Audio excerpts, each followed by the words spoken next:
Hey, what's up everybody? Take two on this. Hope my computer doesn't crash. Alright, sorry. Looking at a game today on Wonderful Cliff and tank that I think is a little bit I don't know if say forgotten about, but overshadowed by its premium tech tree version.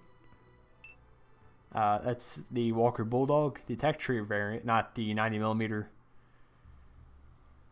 This tank's just, I don't know. Since it's been changed, I feel like people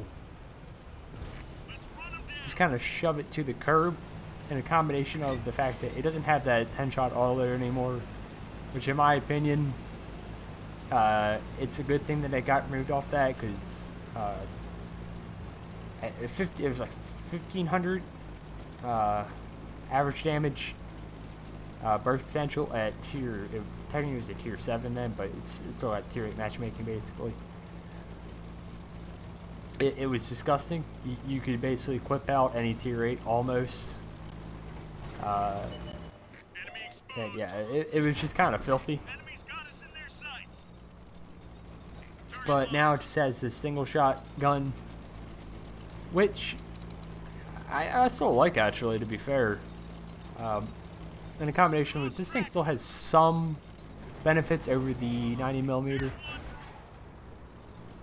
mainly being the speed. This thing doesn't have as much weight on the chassis as the premium, but what it does, so you're able to just maneuver a little quicker, get away from the yellowing turtles who want a piece of you.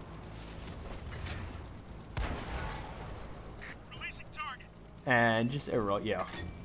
So I don't want to say I like this more, because I could do some disgusting things with that 90mm, or no, sorry. I can do something with the 90mm too, but the 15-shot, Jesus Christ, I'm all over the place. 10-shot, 1500 damage autoloader. But, that's it. I still like this tank. I think it could be played more. I think it probably gets a little bit of a bad rap in some cases. Again, it's a Bulldog variant, so it has some other issues going with it, and this goes with 90mm as well. It's made of fuel tanks and ammo racks, just the way it is with this tank. You shoot it in the engine deck, generally it's going to get set on fire, or you're at very least going to damage the fuel tanks. And if you shoot it anywhere else, it seems like it's got ammo racks on it. And yeah, so that's the Bulldog. That's the way it's always been, basically. It's always had that issue, even when it was the tier 7 variant. So something you just got to work with. But, you know. So I actually, I was hesitant to buy this back. It's been in my garage for a couple, probably close to 6-7 months now. Once again, I was still skeptical about buying it back, because I still had the recollection of just that autoloader, or even the old single shotgun that this thing had. And I just didn't really want to touch it now it was a tier 8. I guess I kind of just felt bait that just preconceived notions from everybody else saying, "Oh no, don't play this thing. It's not any good anymore." And while I agree to a certain extent, it could use something like a rate of fire buff or something like that. Just especially when you compare it to its premium tech tree variant, that has, let's see in my head real quick, 60 more alpha and only slightly longer reload. I think it's around a second, but that 90mm is filthy on that tank.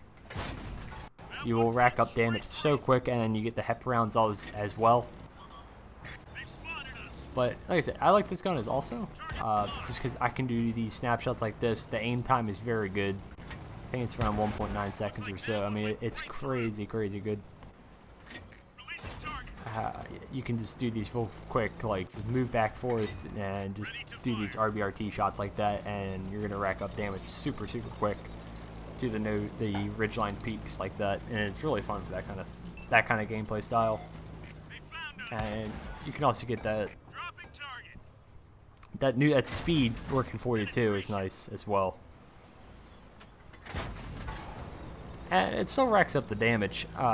Again, I'm not the stats master, but if you compare it to the other tier 8 lights, something like the LTTB has very similar alpha. I think it's the same.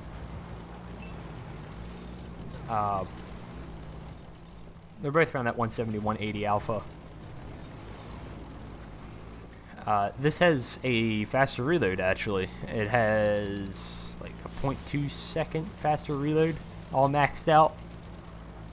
So again, it's comparable to most of the tier lights, I find.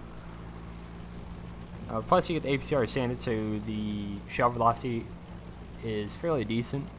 It's not something like the Hawk 12, where you can literally watch the shells go in.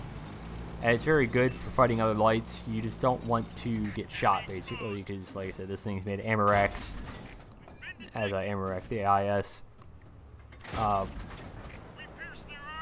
But yeah, it's not something like that. It's more suited to that active kind of role, I think, just because the gun is better for that. It's not something like I said. It doesn't have real slow shell velocity. Something struggling like the Vanguard or Hawk 12, where they struggle to fight other light tanks in circle duel kind of battles. They're an issue. If you do remember, if you're watching the scoreboard, this game was 10-5. I'm now alone against, 5 tanks, plus our arty, I guess. And you see, we kind of put ourselves in a pickle here. With their Tiger 131, and this guy's actually firing AG, and we're gonna cut it very close here. Just barely squeeze our fat American butt through there, and clutch the game basically, because we know the IS is AFK. Still gotta play it safe though. I don't want to get arty. I know the IS can still spot me at this range. And I don't really know exactly where their arty's at. I think I know where one's at. He's down below to my left. But the other one's probably in that back corner. So, just still playing it safe here. Take one shot, get unspotted, move to one of these two positions, and then take another shot. Just so we don't get nuked by artillery. Again, a little risky here because, like I said, they could be pre-aimed right here. Get stuck on the rock.